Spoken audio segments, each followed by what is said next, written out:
Alright, it's 2025. Happy New Year, everybody. Welcome back to Tpull's Corner. This is Travis, and this will be the first video of the new year. I went out of town for a few days, left town, took the family to go see other family. All was well and good.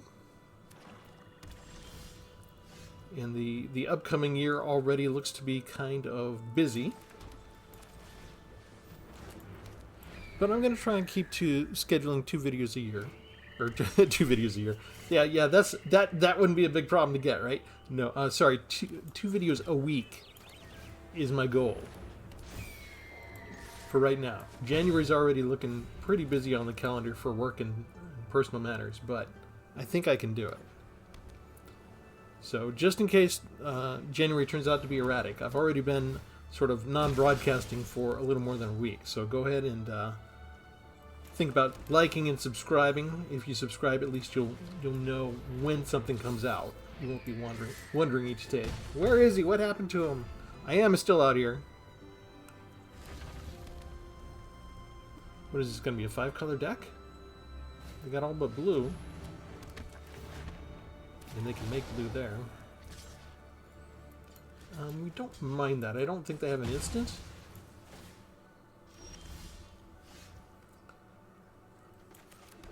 What else do we have coming up? Another land. Yeah, we'll take it just in case we can mess up something here. We've got all flyers. So I think we just attack. We press home the attack as much as we can. If they hit us now, it's not that big a deal, right? I probably did give up an ability to surveil too. I've got to remember when I have the lily pad village. Whenever I bring a bird down, I can do that. They didn't bother to kick it. Do they? They don't have enough to kick. They need one more. They only got 5 lands. Alright, so we're feeling good, right? Because all of that is land-based only. So welcome to day 3 of the 12 Days of Bloomburrow. Today 3 is for the birds.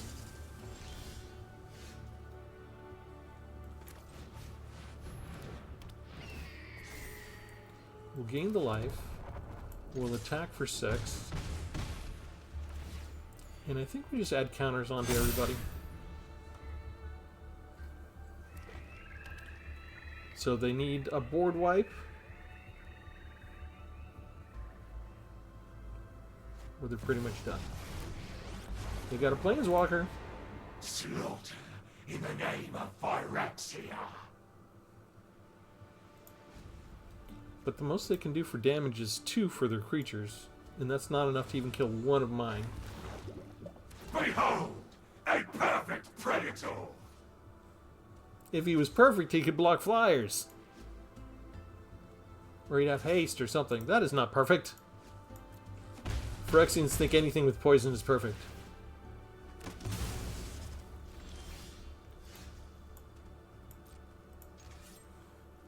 We'll leave the planeswalker alone. We'll just take care of them.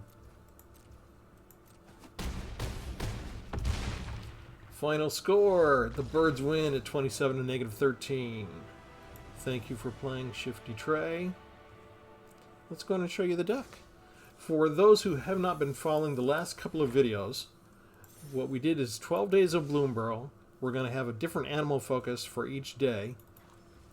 And the 12 Days of Christmas may be over, but I'm still in the middle of my Days of Bloomburrow. So I chose birds as the animal. This was kind of like their 10th animal that the designers made for Bloomburrow. And they made it differently. They made it so that the birds complement non-flyers, because they didn't want to have just an all-flying deck. They consider that boring. At least that's what they said, which is kind of strange considering how much they've leaned into Angel Tribal over the years and how much there's an angel presence in Foundations. But when they were designing Bloomburrow, at least, they thought that it would be too limiting or boring or maybe too hard to counter if they just put a bunch of birds in with only flying. So when they decided to do the animal synergies, they decided that the bird should cooperate with the other animals, and the bird should cooperate and give benefits to non-flying creatures. So, because I've seen a bunch of mice and bunnies and stuff like that, I didn't want to go with one of the more common animals next. So I chose birds because I'm really seeing bird tribal out in the YouTube ecosphere. So here's what we got. A couple of early removal, right? Elspeth Smite. 4 Healer's Hawks. This is from Foundations. This is one of the cards that it's a classic card. I come up against it a lot in Historic. It's going to be interesting to have this present in the next 5 years. I don't mind it being around. It's kind of cool to have it in the current environment, I think. 1 Spectrum Sentinel, protection from multicolored. Whenever a non-basic land an opponent controls enters, you gain 1 life. Cosmian Blast deals 4 damage to target attacking or blocking player or creature instead of the 3 that Elspeth Smite does. 1 Get Lost. 4 Life Creed Duo, Bat Birds. Here we have, it's not just a bird, we got a bat and a bird. But despite it being 2 creatures and costing 2 mana, the power is down to 1. So it's a 1/2 with flying. Whenever another creature enters, you gain 1 life. 2 Not on My Watch to exile target attacking creatures. So you see we've got like half a dozen 1 and 2 drop removals. Not overboard on the removal. That's pretty much all we have. So it's kind of low on that. We'll see if that bites us.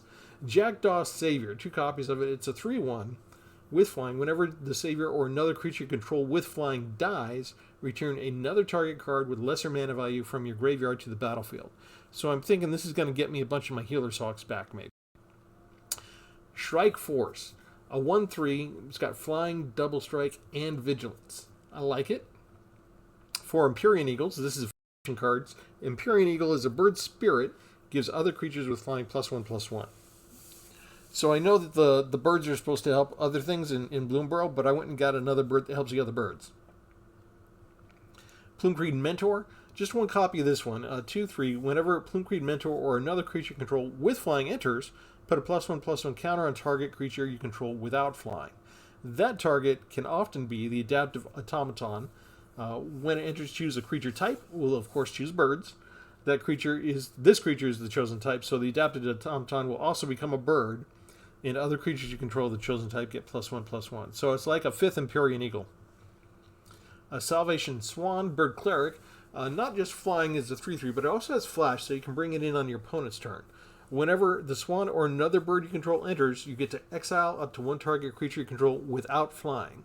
So kind of limited in this deck because I don't have a lot of ground-based creatures, but you return it to the battlefield under the owner's control with a flying counter on it at the beginning of the next end step.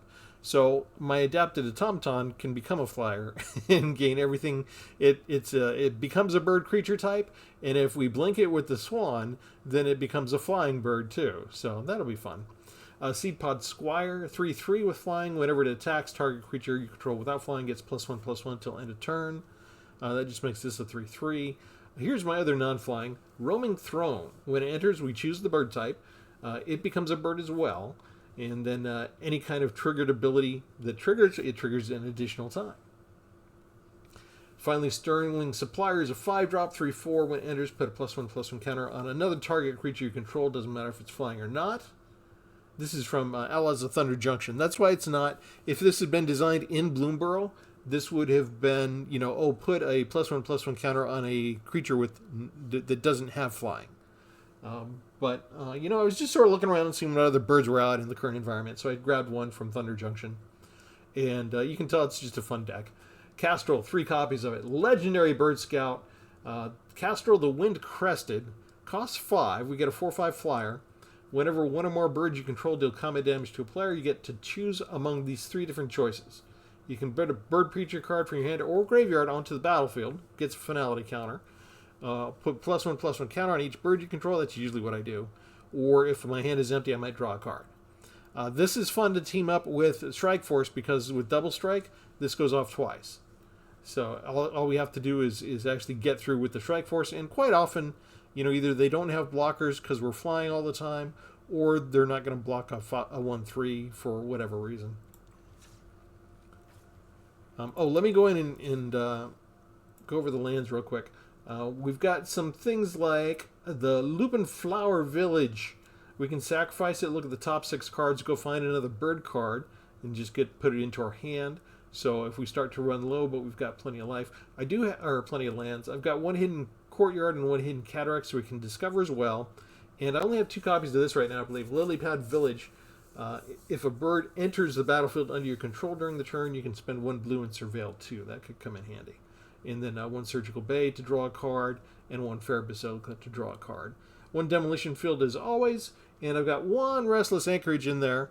I still only have 1 copy. Spend 3, turn it into a 2/3 white and blue bird creature with flying. So it fits the theme. And I kind of didn't do what Wizards wanted me to do, right? They designed the birds so that you would purposely pair them with another creature, preferably a non-flying creature type, and you would confer benefits onto them. And with the bird, we'll say the bird resources that they provided in the foundations, that entire idea proved to be completely unnecessary. However, we did win our first battle, so I've got a handful of uncastable cards because I don't have any white. I was probably supposed to mulligan, but you know what? If Arena's decided this is what they're going to deal me, they wanted me to lose, so mulliganing doesn't really matter that much. I've met quite a few players that play on Arena, and they're like, I'm just never going to mulligan ever again. It's just completely useless. Once they decided they're going to land starve you or color fix you, or color starve you, I should say, the mulligan can sometimes actually give you something worse if you're not careful. In this case, they've already ramped with their creature. They've already got access to at least 2 colors.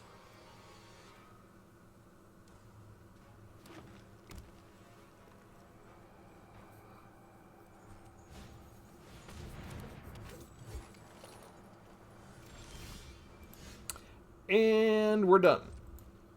I guess we'll throw away the more expensive one. They say we're probably just dead here completely. I mean, we'll give it a couple of turns just to see if they do finally give us a land. But this is par for the course. Win 1, get land starved. Win 1, get land starved. It would be better if my opponent was moving a little bit faster. They have such an obvious advantage, it's kind of weird that they're taking this long to think about throwing down a creature.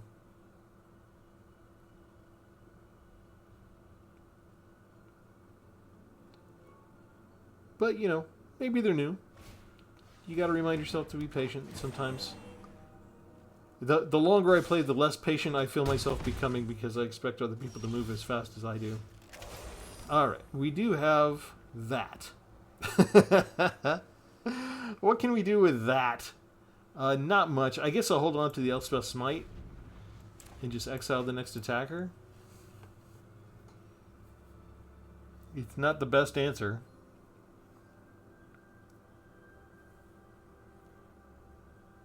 But I'm still very limited in what I can do.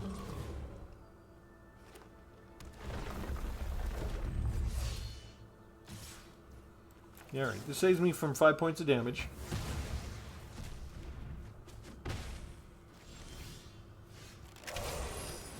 That comes in tapped, it gains me 1 life. I'll use Not on My Watch next to save me from another 5 points of damage.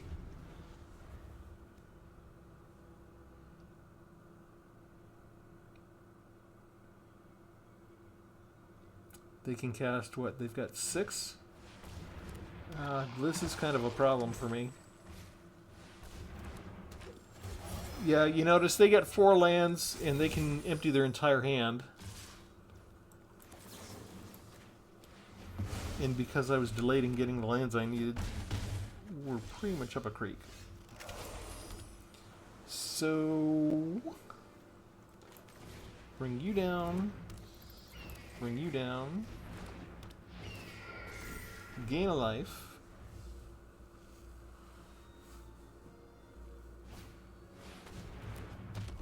They just have another 5/3 already. Gross. They just swung and hit, didn't they? I guess we'll go ahead and take out you. I think we still die, don't we? No, not this turn.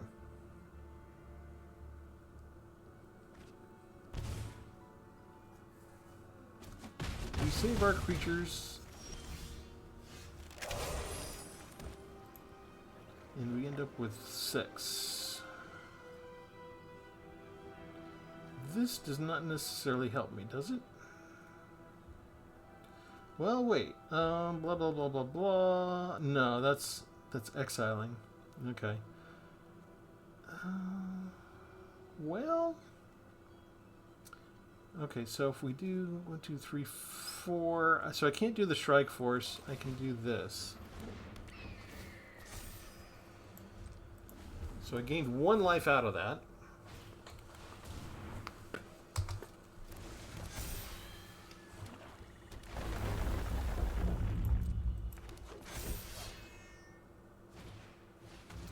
And they literally have enough energy to put down everything they want. They empty their entire hand. And so we will pass to blockers. What are we going to do here? I think we need the life gain, right? I think we need to block the 5 points of damage. I think it's okay to lose 1.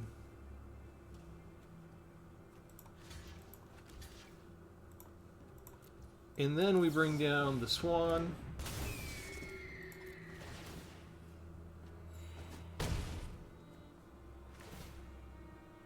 Oh, I messed up.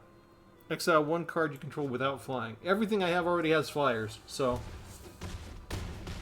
Read the card, Travis.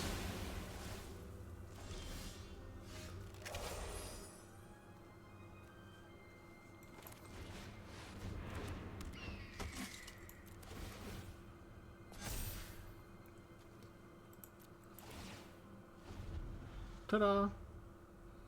Alright, we're dead no matter what. We kind of knew it from the beginning. It took us a while just to get up to 6. They only needed the 5 lands with the ramp creatures. And they just fully deployed all the resources very early on. Green is good at that. I might have had a chance if I'd gotten a white land source a little bit earlier. But we let Arena have its way, and now we already get more than we started with for the first couple of rounds last time. Let's hope they're playing a lot of non-basic lands. No. Mono red aggro with only basic mountains. Of course. Of course, of course, of course. Whatever I ask for, that's not what we get. So no multicolored either. And this is why Arena teases me with that as the first draw.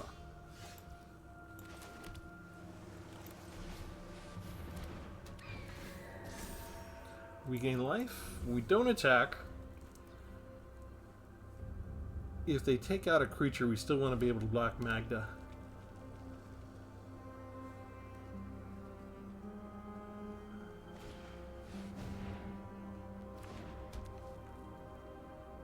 Not bad. That's got first strike, but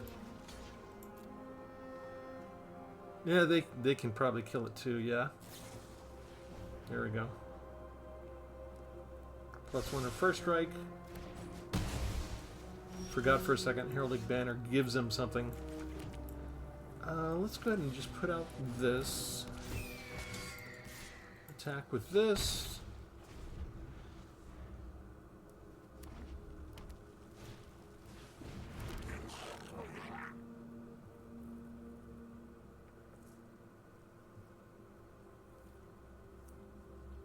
And they're not willing to bluff. They don't have anything, and they're not willing to bluff. Let's go do this. Another target creature, we give it to the Strike Force. Now we have double strike and vigilance.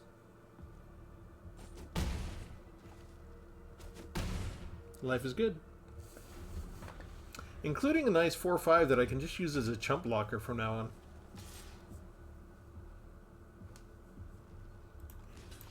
So I don't necessarily mind if they kill that. They probably think, oh, let's see, at the end, if you attack, you get a 1/1 token. Oh, whoop-de-doo. Okay. I kind of feel sorry for mono red at this point.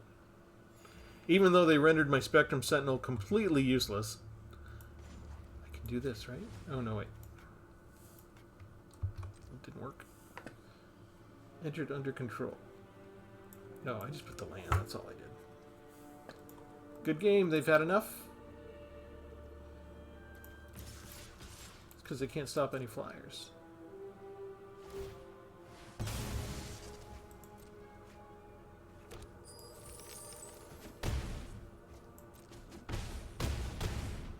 Exactly lethal damage. How good does it feel to just take out mono red aggro that easily?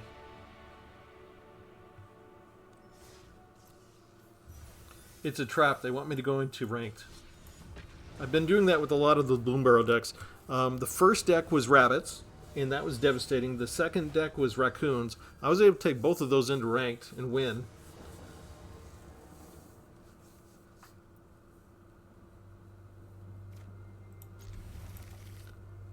I'm still in my old habit of starting off in just standard regular without going into ranked.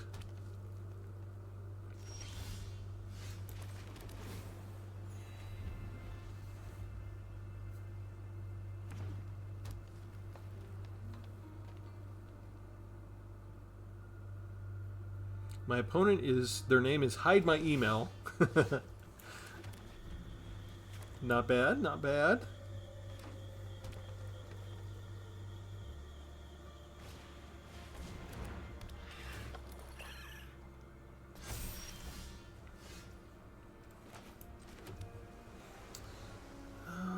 Let's try for you. We're going to give it all the way up front. We're going to have birds. Now you know.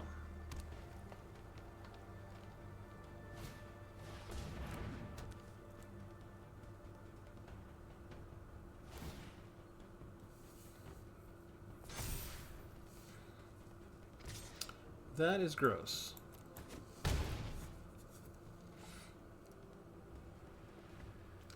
I did not expect that. Sylvian Scavenging on turn 3, or only for a 3-drop.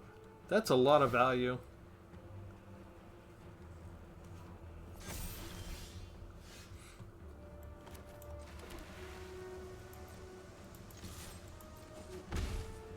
Thankfully, they didn't create extra monsters. Creating the raccoon creature token is a lot bigger a problem for me.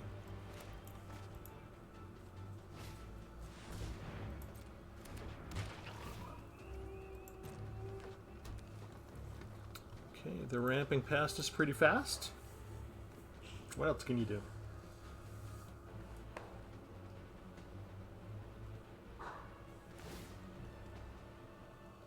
Put it on the tumblewag, please. No, they want to saddle that maybe and double the counters?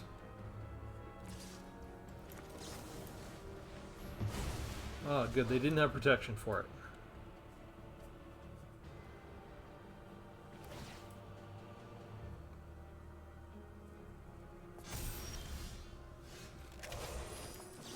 That has to go away.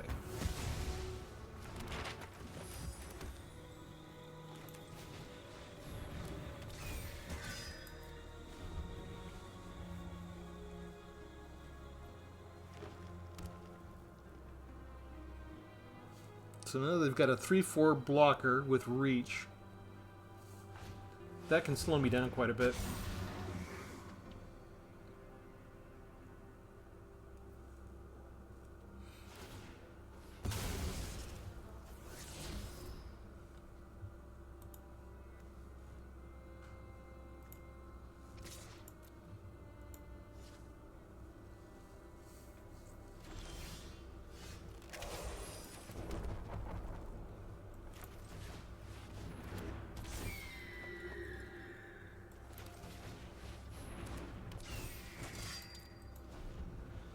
Not quite enough to attack just yet, but we're getting there. 8 lands. Anything they want to cast, they can.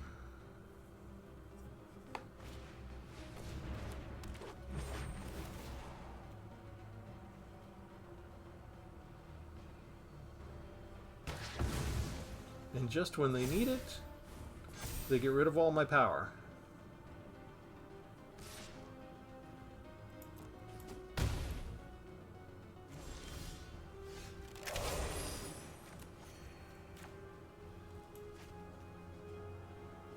don't have a lily pad either, do I?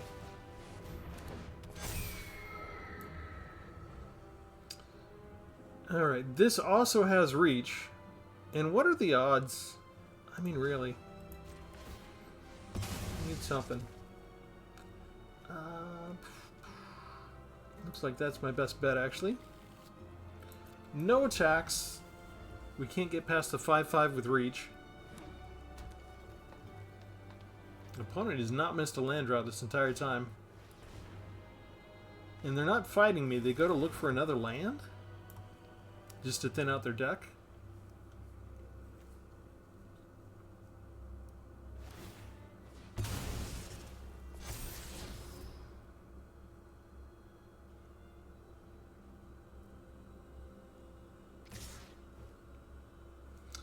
Yeah, let's see. Let's get rid of you.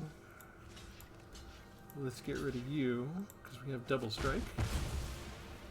And we're down to 2.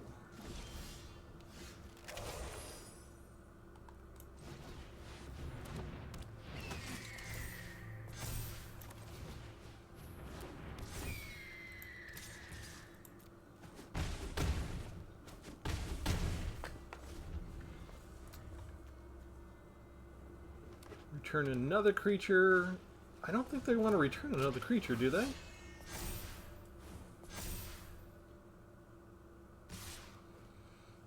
Not enough. 4, 5, 6, 7, 8. That's fine. Double strike gets rid of you up front.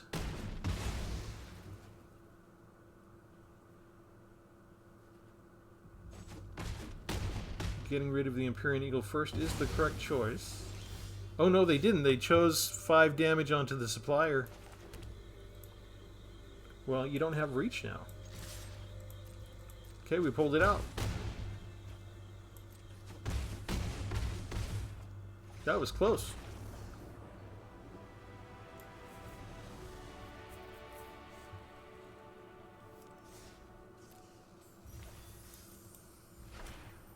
Arabella! Excellent. I needed more of those. I'm not sure why. I'm coming up against a lot of red and green these days. Where did mono black disappear to? I would have figured it would have been more important than ever to have removal. That's what it feels like to me. Which is weird because I've been on a kick for the last year to actually minimize the amount of removal cards I've had in my hand. They could destroy this real quick, but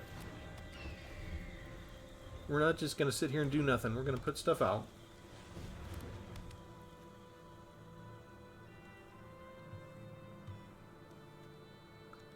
They can sacrifice that anytime they want.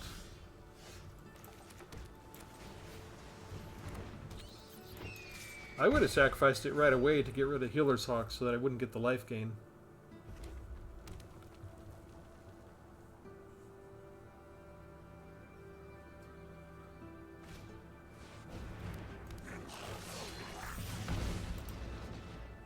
Okay, they're still continuing to attack with it.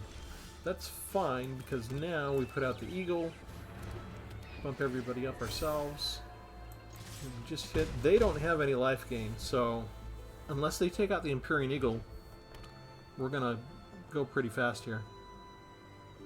I could use 2 more lands. I need 5 lands total to make everything work. We're not gonna block anything.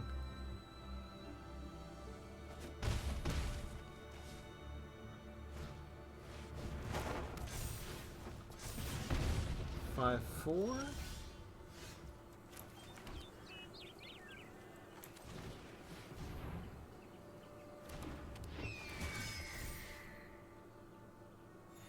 One life gain there.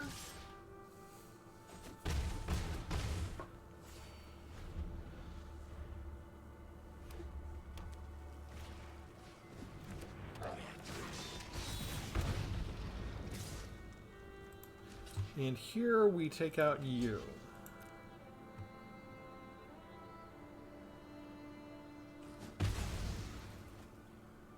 Yes. And that's going to be game.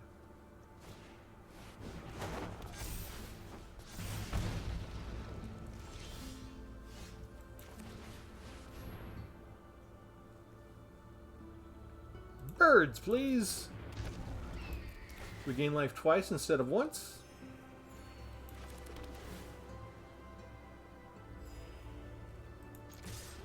And over your head.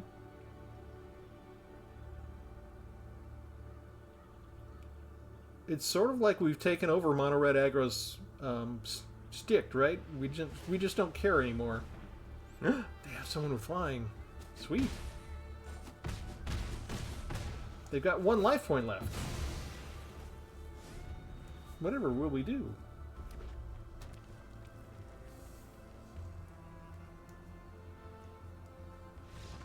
Mm-hmm.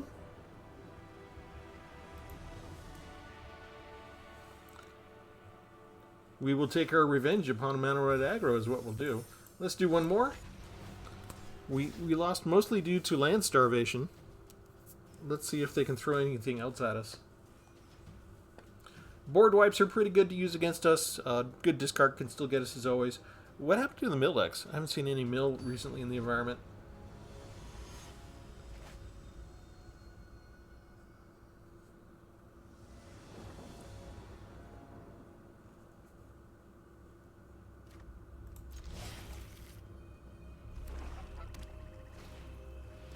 And this is just kind of a lesson to the newer folks that haven't been around for a while.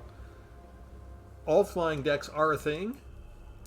Between the angels and demons and dragons, they're pretty common.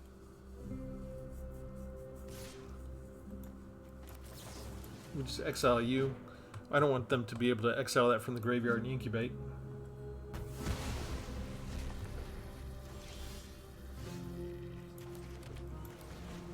Bring down our bat-bird duo. Now, if this is mono black, then finally we're up against removal. The classic cut down. Okay, so mono black is still sticking with using this quite a bit. Makes sense. Let's get rid of... I think we get rid of that one, actually.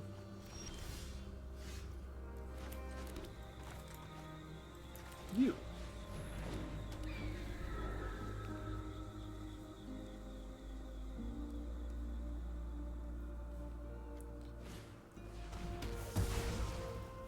Two mana destruction. Okay.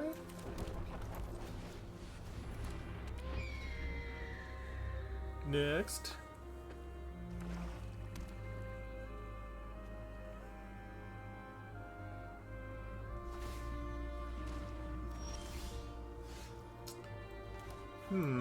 Let's do this. We attack and we draw a card. In that way, this doesn't get us.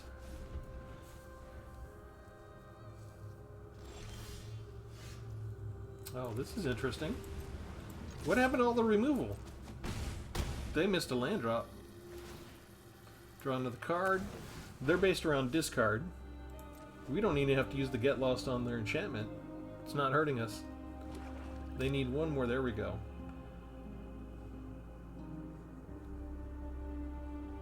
You can pump that up to level 3 if you want, but that's at the cost of doing another spell. And it doesn't benefit you anything.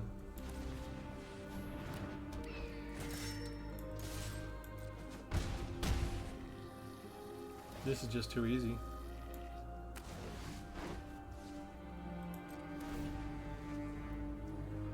I'm kind of playing with my food here. There's extra stuff I could have done. I could have put down the other savior real quick. I mean, if they... I was going to say, if they had a land and a board wipe, they would still clear the board at least, and we could start over, but... They did not get a good deal, whatever that was. And that means we won almost every battle. Okay, so just in case...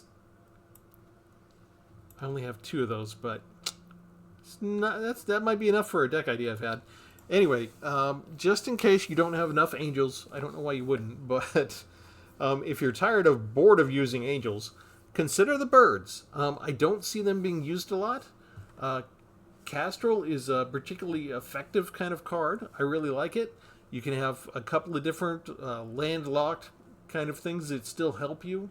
Especially these are kind of the choose the creature type things is reminiscent of the changeling effect almost. But yeah, I mean, it works. It works well. I didn't need board wipes. I didn't need anything more than the half dozen removal cards, which is always fun for me because Magic can quite quickly devolve into a game where you're just, they play a creature, you play your removal, you play a creature, they play their removal. And sometimes that gets bored for me. So that's why I spent most of the last year just keeping like 10 removal spells or less, sometimes just one or two, and experimenting with different deck ideas that allowed me to do that.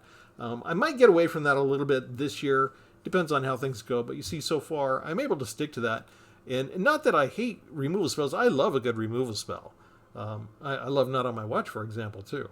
But just the idea of being able to minimize that stuff and still concentrate on my game plan and what I want to accomplish with whatever my deck concept is, and just sort of get a little bit of variety using some different cards that you don't necessarily see every day. I mean, when's the last time you saw someone use a Seed Pod Squire? It's just not happening. So, yeah, if you want a nice little alternative deck, here's yet another Bloomburrow Synergy Animal deck. And it kind of falls in the same category as all the others. I'm probably going to say this once per each video for each day of Bloomburrow. You don't need to put a lot of thought into these particular deck buildings. You can see I only went to a couple of different expansions just to put in a little bit of flavor, and that was it. Other than that, it was, Foundation birds and other birds. Just type in birds, type creature and birds, and if you've opened a few packs of Bloomburrow and you've got a critical mass of birds, just throw a bunch of birds into your deck together, and presto, you're good to go.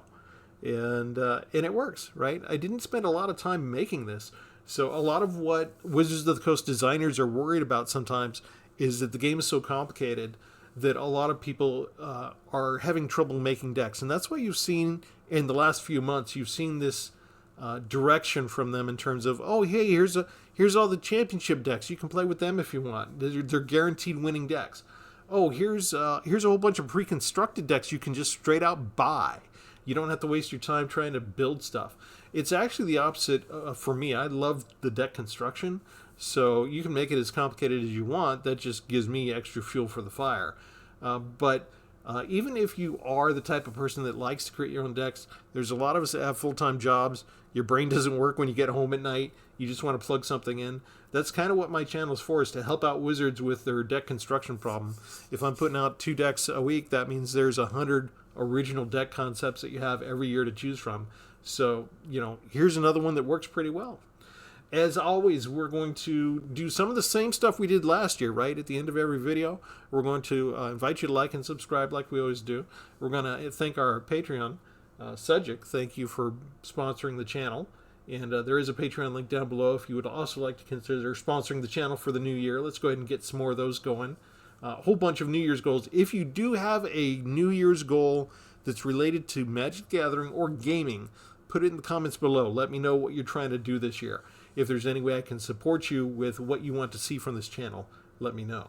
And next time will be day 4 of the 12 Days of Bloomburrow. We will have a different animal, so stay tuned. Thanks, everybody. Have a good one, and Happy New Year.